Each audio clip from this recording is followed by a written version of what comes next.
இந்த கிராமத்துல ஒரு ஸ்கூல் ஒண்ணு இருக்கு. அந்த ஸ்கூல்ல இருந்து தான் இந்த கதை ஸ்டார்ட் ஆகுது. அங்க படிக்கிற எல்லா மாணவர்களுமே டெய்லி அவங்க வாட்டுக்கு வந்து ஸ்கூல்ல நல்லா படிச்சுட்டு தான் போயிட்டு இருப்பாங்க. ஆனா அதே ஸ்கூல்ல நைட்டு 12 மணி ஆன உடனே வினோதமான ஒரு சத்தம் கேட்கும்.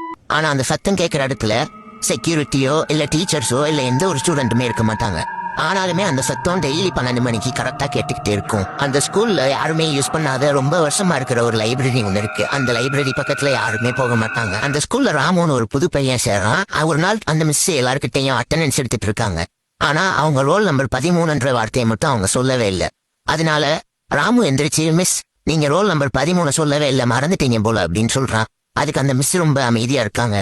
கொஞ்ச நேரம் கழிச்சு, நீ ஸ்கூலுக்கு படிக்க வரையா இல்ல வெட்டி கேள்வி கேட்க வரையா, ஒழுங்கு மரியாதையா உட்காருன்னு சொல்லி அவனை திட்டி விட்டுறாங்க. ஸ்கூல் முடிஞ்ச உடனே அவனும் வீட்டுக்கு போறான். ஆனா வீட்டுக்கு போகும்போதுல எதுக்காக மிஸ் ரோல் நம்பர் 13ன்றத சொன்னா இவ்வளவு கோவப்படுறாங்க அப்படின்னு சொல்லிட்டு அவனுக்கு மண்டைக்குள்ள ஓடிக்கிட்டே இருக்கு. இதுக்கு பதில் தெரியணும்னு நினைச்சா அவன் நைட் ஆன உடனே யாருமே இல்லாதப்போ ஸ்கூலுக்கு தனியா போறான்.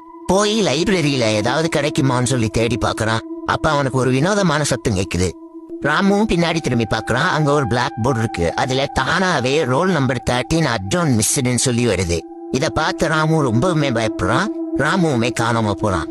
மறுநாள் ஊர்ல அவனை எல்லாருமே தேடுறாங்க. அவங்க அப்பாவும் அம்மாவும் வீட்டு வாசலையே ராமுக்காக காத்திருக்காங்க. அதோட சேர்ந்து அழுகவும் செய்யறாங்க. ஆனா ராமுவோட அக்கா இன்னும் ராமு உயிரோட தான் இருப்பான்னு சொல்லி ரொம்பவுமே நம்பிக்கிட்டு இருந்தாங்க.